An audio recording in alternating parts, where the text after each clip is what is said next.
Mesazhi kryesor pra që përçohet përmes librin Logjika dhe besimi, domethënë një ndër mesazhet që ke mujt me përmbledh, normal ne do t'ja ulëm lexuesve që ata ta lexojnë këtë libër dhe t'japin mendimin dhe opinionin e tyre çka na sugjerojnë ata, se lexuesi më së miri t'i jep domethënë opinionin e vet për këtë libër Logjika dhe besimi, cilin libër mund ta gjejnë përmes jush si autor, nëse dëshirojnë ta kenë si kopje. Dhe pra mesazhi pak a shumë i këtij libri. Kjo pyetje lind nga gjeneza e këtij diskursi dhe është një pyetje utilitare.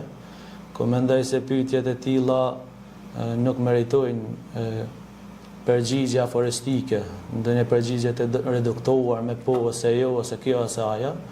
Mirë po meritojnë përgjigje të cilat kanë nevojë për trajtim dhe analizë të thellë dhe për hir të opinionit publik, unë do mundona të jap një përgjigje rreth mesazhit të librit tim. Mirë po si përgjigje e plot, normal që mbetet një mister, të cilën lexuesi gradualisht e kupton gjatë leximit të librit. Dhe nga një këndvështrim tjetër, vetë titulli i librit përmban dy rryma, të cilat janë në harmoni me njëra tjetrën. E para është se libri po i thot lexuesit besoj ata që është logjike, dhe mesazhi parahyrës tjetër është se libri po i tregon lexuesit si një parahyrje se ato argumente racionale që i ka sjell libri dhe faktet e provueshme që libri i ka sjell janë po ato për të besuar, të logjikshme për të besuar, dhe me fjalë tjera libri e demanton ateizmin, i cili është i kundërt i teizmit dhe i monoteizmit hejnor, e demanton deizmin, i cili edhe pse e pohon krijimin e këtij kozmosi nga një krijues ose nga një shkaktar i pashkaktuar, mirë po e mohon që ky krijues të ketë dërguar profet ose të ketë ose shpallje. I redukton çështjen e pejgamberëve, domethënë veç Deus, domethënë Deus, po. Mirë po libri jep argumente racionale që e demanton, për shembull absurditetin e këtyre pohime rreth shpalljes dhe dërgimit pejgamberëve. Pra, me qenë se e vërteton se Islami është feja vërtet, pra dëshmon ato se çdo gjë që i kundërvihet vërtetës është domosdoshmë pa vërtet. A mund ndalem pak këtu ta bëjmë pak më interesant temën, se shumë më pëlqej kjo pjesa, sepse janë shfaqur kohë të fundit disa të ashtu quajtur kuranista, po kupton e. Dhe ata i mohojnë edhe hadithet, ato çka ka thënë pejgamberi jon Muhammed alayhis salam. Dhe gradualisht pra po hynte pjesa që ata janë shfaqur kohët e fundit e kanë një goxhani publik të gjerë, edhe po ndikojnë tek masa për mbrapsht po flas. Siç janë edhe lëvizjet ateiste që janë shfaqur kohëve të fundit edhe të një introjet shqiptare që janë lëvizje minoritet, ta quajmë ashtu, pakic janë. Pakic. Por ata mundohen përmes zërit të medjave ose zërit të ndryshëm që të depërtojnë tek masa. Të depërtojnë, të përhapin ideologjinë e tyre, po.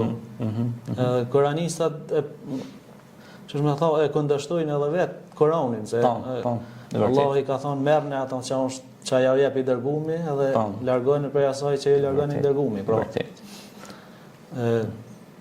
Pra me fjalë tjera të logjikave të libri demanton gjithashtu çdo ideologji apologetik ose fe, të cilat nuk ja japin hakun ose meritën e duhur monoteizmit hejnor, dhe si pasojë e kësaj ata domosdoshmë normal që me qenë se s'ja kanë dhënë meritën e duhur monoteizmit hejnor, i përshkruajnë këtij monoteizmi cilësi antropomorfike, mangësi të shumta e kështu me radhë. Shumë interesante kjo temë edhe shumë e bukur, se është shumë aktuale, sepse ne jemi të jetu në një shoqëri që jemi të rrethuar edhe prej ateistëve, njerëz që besojnë. Edhe unë them se ateistët besojnë në mosbesimin e tyre. Edhe ata besojnë në mosbesim. Me kalu pak kështu në satirë ose në humor. Tek mendimi racional me besimin fetar në këtë vepër, si e ndërlindin, domethënë, këtë pjesë. Ratioja, do më thonë mendimi racional. Po, i arsyeshëm. Po, me besimin tonë, argumentet që ka thëtë Zotin Kur'an për shembull për krijimin e qive, tokës, e këtyre kështu me radhë.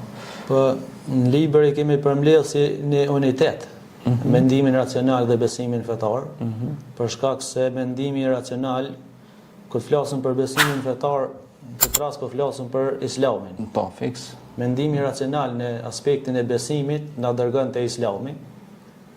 Dhe Islami, tekstet islame, sheriatike qoftë në Kur'an ose në Sunet, ato na inspirojnë dhe na motivojnë që na të kemi mendim racional.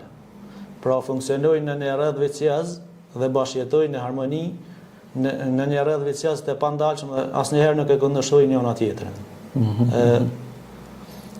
Dhe siç janë për shembull Allahin shumë ajete thotë a nuk logjikoni, a nuk mendoni, fela ta'qiluna, nuk mendoni, fela tubsiruna, nuk shikoni, fela tadabbaruna, nuk po e rrahni këtë çështje, pse s'pe trajtoni. Po thret në racio.